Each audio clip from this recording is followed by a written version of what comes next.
National budget for the fiscal year 24 to 25 passed in the Parliament. Finance Department gets highest 1,66 crore Dhaka. Government control major reason behind corruption in energy sector, says CAB. Rampal Power Plant adds 400 crore units to the national grid. And HSC and equivalent examinations start with participation of more than 14 lakh students. Rain in Dhaka and Chattogram make guardians sufferers. Good evening and welcome to the News 24 English Bulletin. This is Tamima Islam. Those were the Walton non-stop millionaire offer headlines. And now for the details. The National Parliament has unanimously passed the 2024 to 25 budget themed commitment to building a happy, prosperous, developed and smart Bangladesh. The budget totals 7.97 billion Dhaka. Key allocations include 1,66,425 crore Dhaka for the Finance Division, 44,108 crore 34 lakh Dhaka for Secondary and Higher Education, 38,819 crore and 27 lakh Dhaka for Primary Education, and 42,314 crore 91 lakh Dhaka for Defence.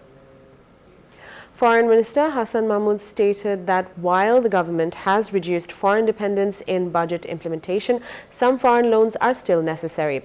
Notably, many foreign loans are now being repaid by Bangladesh. He made these remarks following the Parliament's approval of the 2024 to 25 fiscal year budget reaction.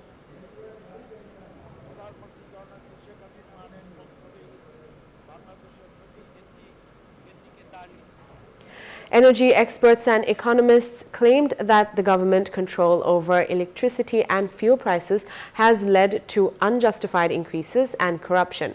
At a Bangladesh Energy Transformation Policy and Action Plan dialogue organized by the Consumers Association of Bangladesh, experts called for transparency in electricity tenders and investigations into mega projects to curb corruption and stop exploitation through quick rental schemes.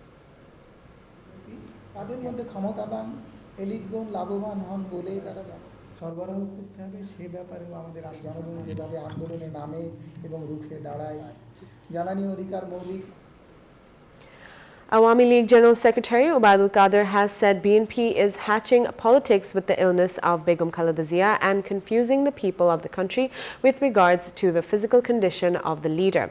He said this at a press release on Sunday. Ubaidul Qadir said BNP's political programs in the name of movement were repeatedly rejected by the people of the country and the party has turned into a failed political party.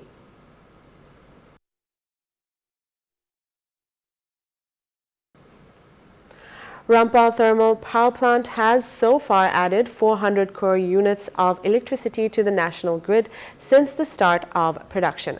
The contribution of the project is being seen as a game changer for the country's economy. An economist said the power plant is playing an important role in industrialization through supplying power to the national grid.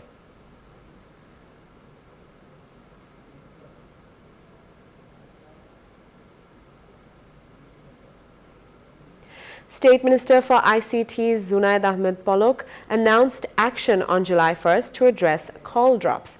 Speaking at a BTRC Bhavan meeting in Agargaon, Polok warned that telecom operators will be forced to compensate customers for call drops.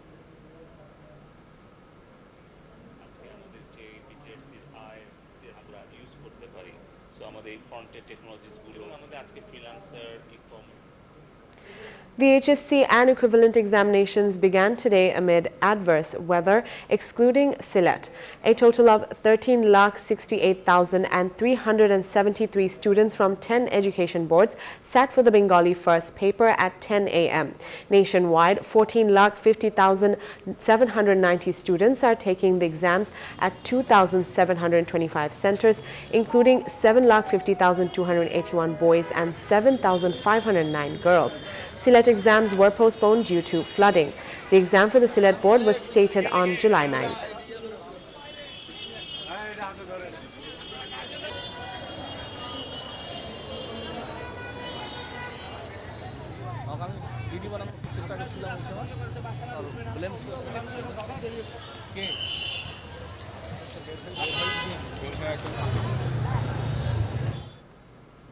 We'll be back after a short break. Please stay with us. Welcome back. You're watching News 24 English Bulletin. Dhaka University Teachers Association will not take part in the 103rd founding anniversary program of the university tomorrow if their demands of cancellation of universal pension scheme is not met. At the same time, the association has announced work abstention program from tomorrow. Dhaka University Teachers Association General Secretary Professor Dr. Jinat Huda said this at a sit-in program arranged at the main gate of Kola Bhavan of the campus on Sunday. The association was observing half-day work abstention program on the day with various demands, including cancellation of the notification on pension. Heavy rains in Chittagong has this morning caused severe waterlogging and flooding in areas like Chowk Bajar, Bahadur Hat and Kapashkula. Parents and students appearing for the HSC exams starting today faced immense distress due to the rain and traffic. The flooding has also disrupted local trade and commerce, leading to significant frustration and hardships for residents. Onion prices have risen by 10 taka per kg due to reduced imports. Wholesale prices now range from 80 to 90 taka. Increased import duties in India and Bangladesh have further escalated prices, impacting importers. The reduced supply has heightened domestic demand, causing distress for low-income consumers. Importers plan to import new onions, while consumers urge strengthened monitoring to control prices.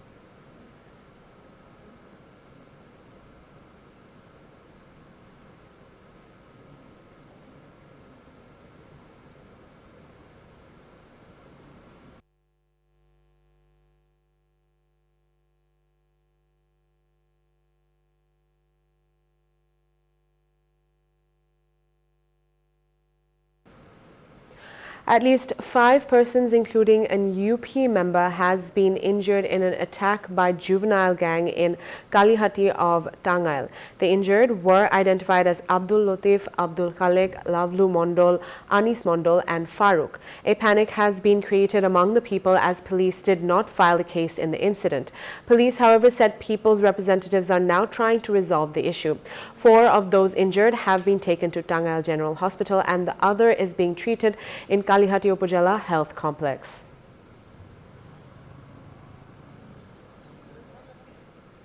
BGB recovered 2 kilograms of crystal meth, ice and a sharp knife in Teknaf, Sabrang. Commander Lieutenant Colonel Mohammad Mohiuddin Ahmed said the raid followed a tip-off about a drug consignment from Myanmar. The traders fled, abandoning the ice and weapons. The operation occurred in the Hadiakhali area at 10 p.m. on Saturday.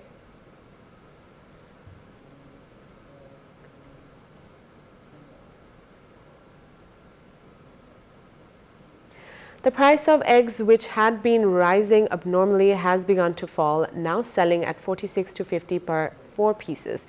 Traders predicted a further decrease as market campaigns began. The Department of Consumer Rights Protection is actively targeting the egg syndicates manipulation. Prices had soared to 55 to 60 taka since Eid al-Azha, causing hardship. Consumers urge continued monitoring to maintain affordable prices.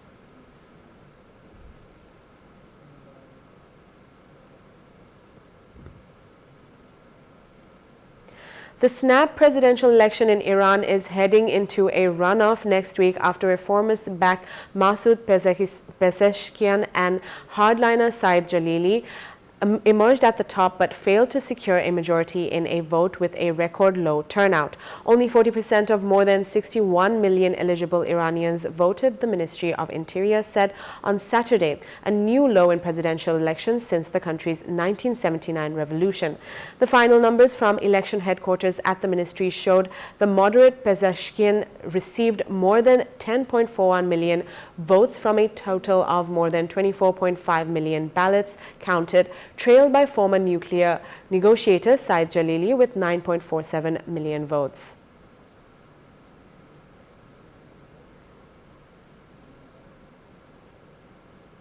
That's all from the newsroom today. Thank you for watching News 24. Please stay with us.